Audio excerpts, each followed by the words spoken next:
Hi. How you doing? You getting ready for Christmas? Decorating the house, buying the gifts, wrapping the gifts, cooking, making cookies. Whole stuff, all kinds of stuff we're doing this week to get ready. To get ready for the birthday of Jesus. Last week for the kids we talked about Advent. You could see the Advent wreath right there. Advent is the countdown till Christmas, the countdown till Jesus came, the countdown till Jesus will come again. And so I thought, well, I don't know a whole lot about this. But I know that there are times when I'm waiting for something. There are times when I can't wait. When I know my kids are coming over. When I know that Kenny and I will go to a nice restaurant for dinner or to a play. Is an anticipation of things to come. And so I thought I'd look it up in the Bible, but when I looked up Advent, it talked about Jesus, which I want to do, but in the beginning, is it only that? Is it not that that's an only, but is that all we're doing is just waiting for Jesus to come? Or are there other things that we anticipate, that we're counting down till they come? So I looked up in the Bible about waiting for things. And in Psalm 130, verse 5, it says, I wait for the Lord to help me. I trust his word. I wait. I wait for the Lord to come and do what I need him to do. And that made me think. When you pray,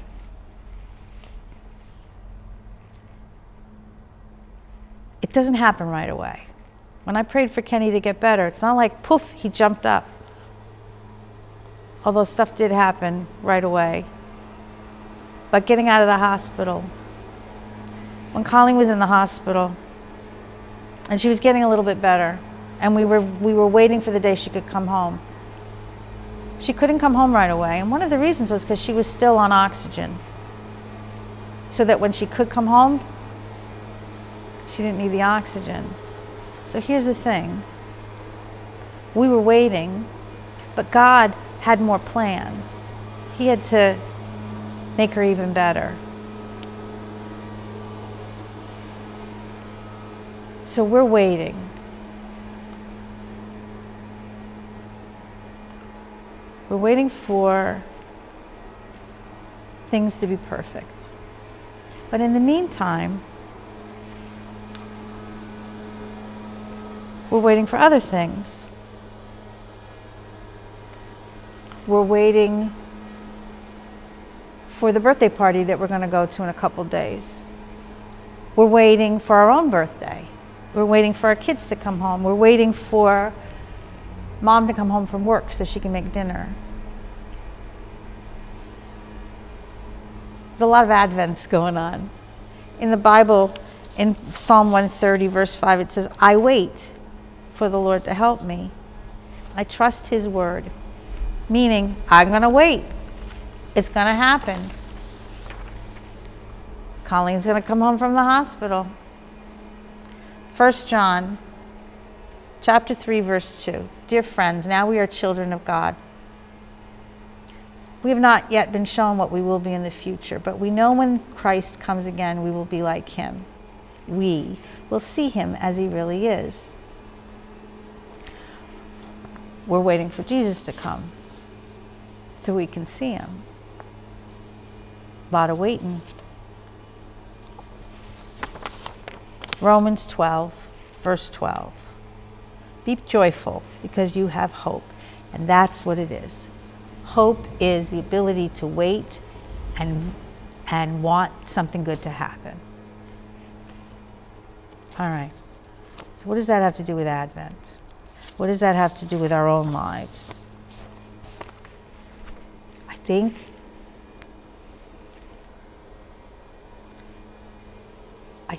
that the fact that we have to wait for things is good. Waiting is tough. When you're sick and you have to wait for somebody to make you better, it's tough.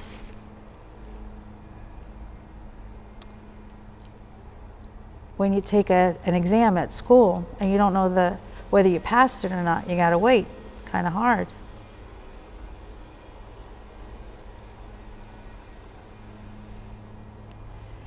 When you're waiting for your mom to come home to make dinner, you're waiting for the teacher to come in and give you a sticker. When you're waiting in line at the grocery store or in traffic on the road, do a lot of waiting, don't we? A lot of waiting. So here's what God did. He put into place times where we have to wait. Times when it's not going to happen right away. We have to wait a long time. You know, before Jesus died, he said to them, I'm coming back. I think I would have thought that meant you're coming back while I'm still here. But we're still waiting. But on the other hand, we're learning how to deal with that. We're learning that sometimes it's good to wait. Sometimes time is necessary for something to go right.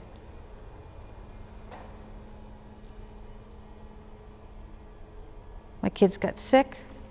I had to wait till they were better to be able to see them. And then you get to see them. But you need that time, because if you saw them before, you might get sick.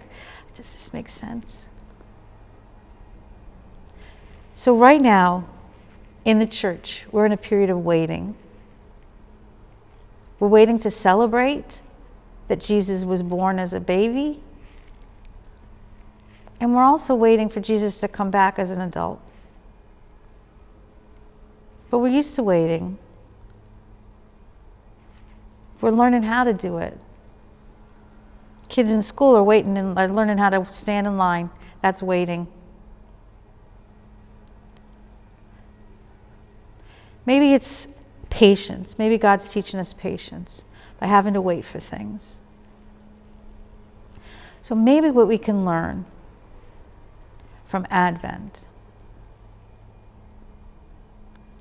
is that it's okay to wait.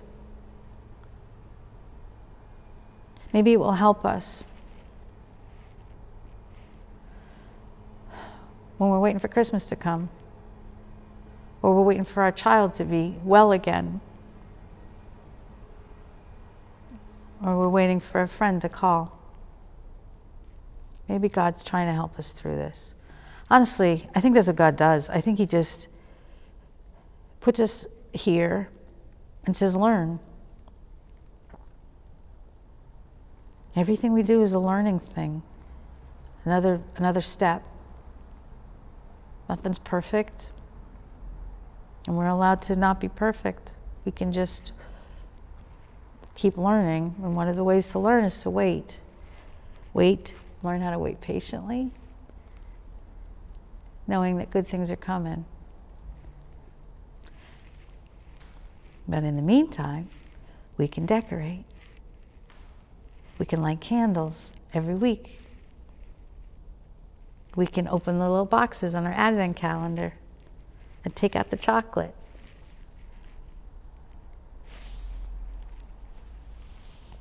That's what we're doing right now. This is what we're waiting for. This is from Matthew chapter 1. It's quite a few verses. The mother of Jesus Christ was Mary, and this is how the birth of Jesus came about. Mary was engaged to marry Joseph, but before they married, she learned she was going to have a baby.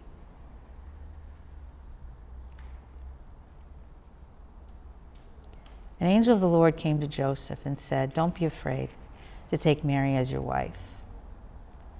She will give birth to a son, and you will name the son Jesus." So all of that happened,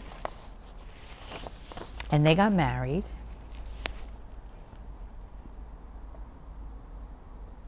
And they had to go to Bethlehem. And they had to deal with all the people that were giving them a hard time. They had to go on a hard trip, a long trip, while she was 9 months pregnant. It's a lot of waiting.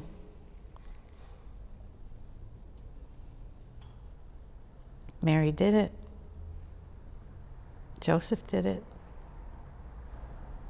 And then what came? A Savior.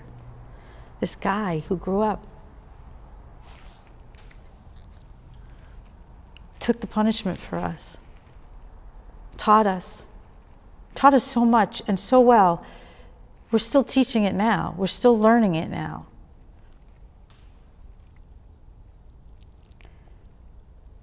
So there's a saying, good things come to those who wait.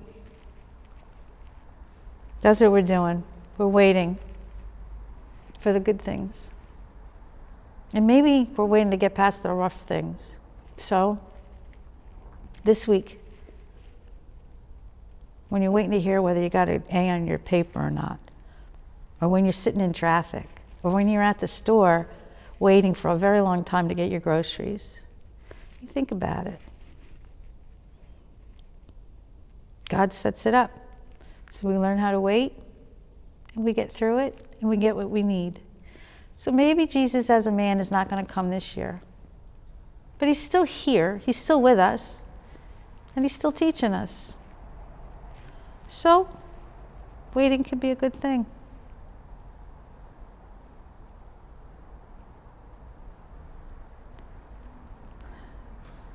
If you have a good week and you wait, then in a couple weeks, you'll be able to celebrate. Anything that's going on in your life that you're waiting for, you just keep praying. And God's going to say, I got this. You might have to wait a little longer, but I got this. So anytime you got to wait, you just remember, God's got this. All right, I'm waiting. But I think I'm going to be okay. So, light a candle every week. Open your Advent calendar and eat a piece of chocolate for me. And know that it's coming. And we're definitely going to be able to celebrate the baby. We're going to be able to celebrate our own families. And we're going to be able to celebrate that Jesus will be coming in person. But it's okay to wait for him. All right. Have a good week. I love you. I miss you a lot. Ha! But we will wait until we can be together soon. Love you. Bye.